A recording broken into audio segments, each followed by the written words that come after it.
how do you pull this together and say how genomics can help us understand all of these different ways the environment plays into cancer?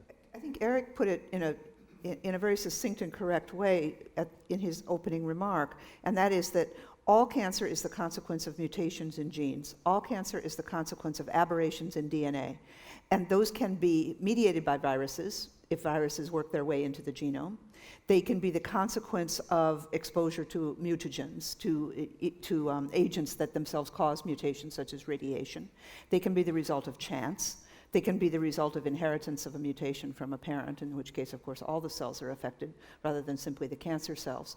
So there are a wide variety of different causal mechanisms, but they converge on this one global mechanism, which is changes in the DNA, which is the conceptual basis of why the Cancer Genome Project works. So that understanding those changes in the DNA, that endpoint, it could lead to the new treatments. As long as we understand that there are many changes in cancers that are irrelevant to either the cause or the progression of cancer. It's a subtle but critical point, I think, and the others will chime in on this.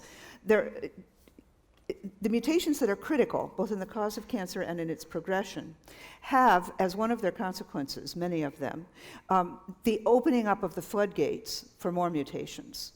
They are mutations which in and of themselves destroy the capacity of the cell to repair other mutations.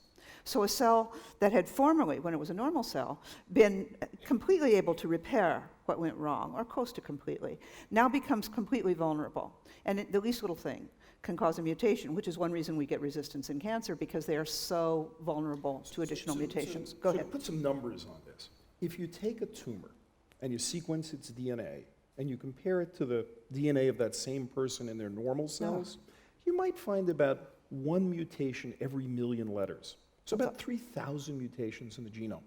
Now, in the part of the DNA that encodes the proteins, that might be about 30 or 40 or 50 mutations that change proteins. But there's a tremendous variance. Well, of course, we'll get to that. Some it's more, some it's less, but I'm picking an average number here. But Mary Claire will correctly point out that there's some variation around that average.